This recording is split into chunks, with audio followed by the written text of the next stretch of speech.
আজকের দিনে আজকের দিনটা আমাদের ক্রিকেটের জন্মদিন।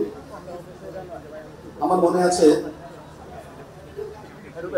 আমি তখন পোর্টসমাউথে প্রফেশনাল ক্রিকেট খেলতাম। হঠাৎ করে খবর পেলাম তৎকালীন একটা টেলিভিশন চ্যানেল অনুষ্ঠান করছিল, লাইভ অনুষ্ঠান করছিল লর্ডস থেকে, যে বাংলাদেশ হয়তো টেস্ট সিরিজ পেতে পারে। এবং সেই অনুষ্ঠানে লাইভ অনুষ্ঠানে আমি উপস্থিত ছিলাম এবং সেই উপস্থিত থাকার সময় বাংলাদেশ টেস্ট সিরিজ পেয়েছিল।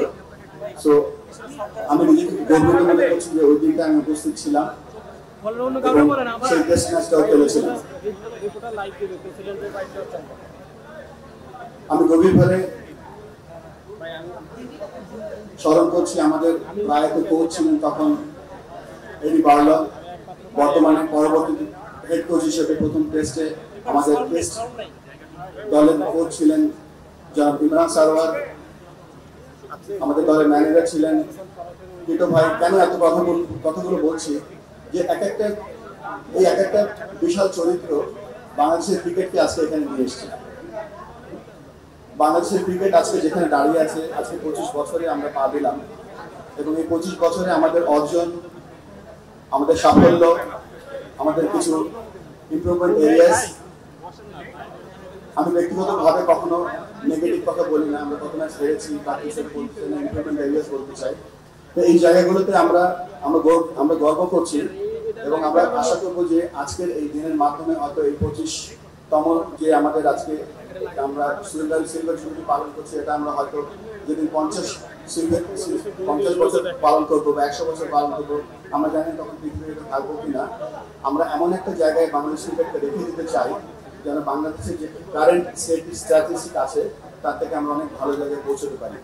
সেই লক্ষ্যে আমরা যখন একটা চার্টার তৈরি করলাম এবং বাংলাদেশের আমরা ভাবছিলাম যে বাংলাদেশের ক্রিকেটটাকে আমরা কিভাবে ডিসেন্ট্রালাইজ করতে পারি বা বাংলাদেশের প্রত্যেকটা উপজেলাতে ক্রিকেটটা পৌঁছে দিতে পারি। আপনারা যেটা খুশি হবেন যে আমরা কিন্তু এই 25 বছরের পূর্তির অনুষ্ঠানটা একটা অনুষ্ঠান ছিল, তবে আমরা লাকি যে আমাদের ডিসেন্ট্রালাইজেশন প্রোগ্রাম এবং টেস্ট এই 25 বছরের টেস্ট পূর্তি একসাথে হয়ে যাওয়াতে আমরা অনেক বড় একটা সাফল্য পেয়েছি এবং পেয়ে যাচ্ছি।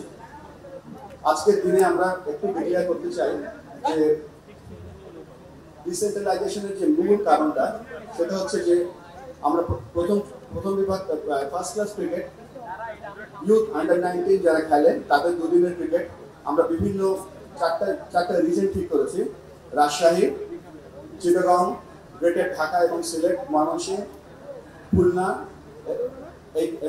এবং চিটাগং। এই চারটা রিজনে আমরা চারটা ছোট্ট বাংলাদেশের ক্রিকেট বোর্ড বানাবো।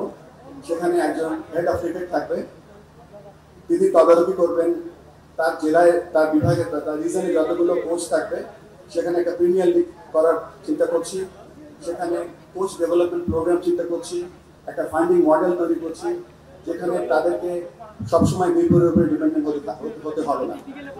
আমরা এখনো কিন্তু আমাদের ফার্স্ট ক্লাস টিমগুলো মিরপুর থেকে তৈরি করি। আমরা শুরু করলাম এই 2025 সালে এবং 25 সালের পর থেকে আমরা 26 বা 27 সালের মধ্যে আমরা আশা করব যে আমাদের যে চারটা বড় বড় রিজন থাকবে সেই রিজন থেকে তাদের under 19 team, under 17 team, first class team, মেয়েদের সবগুলো age group team plus emerging team আমরা রিজন থেকে আনবো।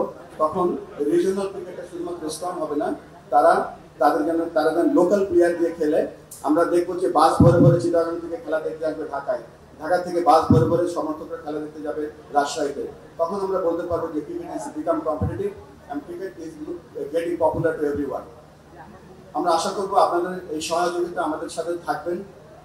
আমরা আশা করব যে আমাদের যে 1971 এর পর থেকে যারা ক্রিকেট খেলছে, এখানে রকিবুল ভাইয়ের সাথে একটু কথা হচ্ছিল যে বাংলাদেশের প্রথম 1977 এর প্রথম ম্যাচ খেলেছিল এমসিসি বিপক্ষে, সেই বলটা এখন রকিবুল ভাই ফার্স্ট বল ফেস করেছিল। তো সবকিছু ফার্স্ট, অনেক কিছু ফার্স্ট এখানে আছে। এখানে প্রথম একদিনের ম্যাচে, একদিনের ওয়ানডে ইন্টারন্যাশনাল ক্যাপ্টেন লিপু ভাই আছেন। এখানে আমি ফার্স্ট ম্যাচ খেলে ফেলেছিলাম, ফার্স্ট টেস্ট সেঞ্চুরি করেছিলাম।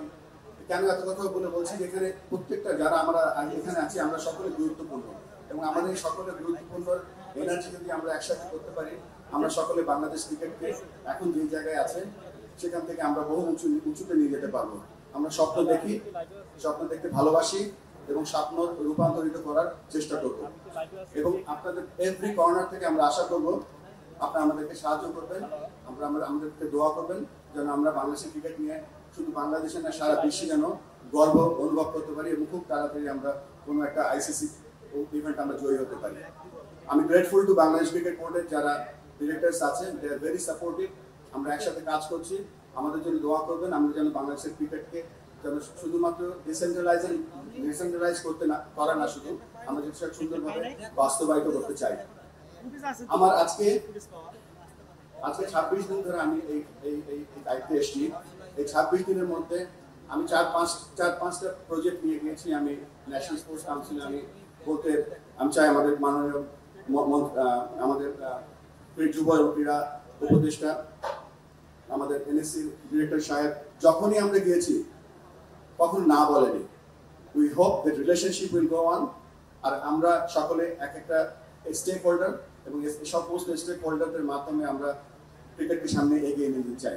আমি একটা ছোট্ট গল্প বলতে চাই। আমাদের বাংলাদেশ প্রথম টেস্ট দলে যে দলটি আছে, যারা আজকে দলে নেই তাদেরকে আমরা মিস করছি, যারা ঢাকায় নেই বা যারা আজকে সময় করে এসেছেন, আপনাদের সকলকে অনেক অনেক অনেক ধন্যবাদ জানাচ্ছি যে আপনারা সময় করে আজকে এখানে এসেছেন এবং আমাদের 25 বছরের এই অনুষ্ঠানটা ক্রিকেট ডিসেন্ট্রালাইজেশন আর গ্রোয়িং কানেক্ট অ্যান্ড গ্রো প্রোগ্রামের মধ্যে এত তাড়াতাড়ি বাংলাদেশ ক্রিকেট বোর্ডের সমস্ত কর্মকর্তারা যারা এটা সুন্দরভাবে আয়োজন করতে পেরেছেন, আপনাদেরকে ধন্যবাদ। এবং বাংলাদেশ ক্রিকেট দল প্রথম টেস্ট দল, আপনার ইতিহাস, আপনার সারা জীবন ইতিহাস রাখবেন। আপনাদের এই ত্যাগ, আপনাদের যে পারফরমেন্স, এটা সবসময় আমরা সারা জীবন মনে রাখবো ইনশাআল্লাহ। আর শেষ কথা বলে নেই, আমাদের এভারেজ হয়তো অত ভালো না, আমরা হয়তো 50, 60, 70 এভারেজ নেই, কিন্তু একটা জিনিস মনে রাখতে হবে, আমরা 97-এ যখন আইসিসি ট্রফি জয় করলাম, তারপর আমরা ওয়ান ডে স্ট্যাটাস পেলাম, ওয়ান ডে খেলা শিখলাম, তারপর বিশ্বকাপ খেললাম, তারপরে আমরা টেস্ট স্ট্যাটাস পেলাম, তারপর টেস্ট খেলা শিখলাম, তারপরে আমরা টেস্ট আজকে 25 বছর ধরে খেলছি। তো সবকিছু প্রথম ছিলাম আমরা। প্রথম টেস্ট ম্যাচ বলতে প্রথম অনুভূতি, প্রথম হারা, প্রথম জেতা, প্রথম কষ্টগুলো সহ্য করা। হয়তো এর আগে বলছি বোলিং এভারেজ বা ব্যাটিং এভারেজ আমাদের অত স্ট্রং নেই, বাট আপনাদের কন্ট্রিবিউশন বাংলাদেশের সারা জীবন মানুষ মনে রাখবে। Thank you very much. আর একটু লাস্ট, আপনাদের এই যারা এই অনুষ্ঠানটা আজকে আয়োজন করেছেন এবং যারা সময় করে এসেছেন, আপনাদেরকে আবারও অনেক ধন্যবাদ জানাচ্ছি। আপনারা আমাদের সাথে থাকবেন আর আমাদের উপরে বিশ্বাস রাখবেন। Thank you. আসসালামু আলাইকুম।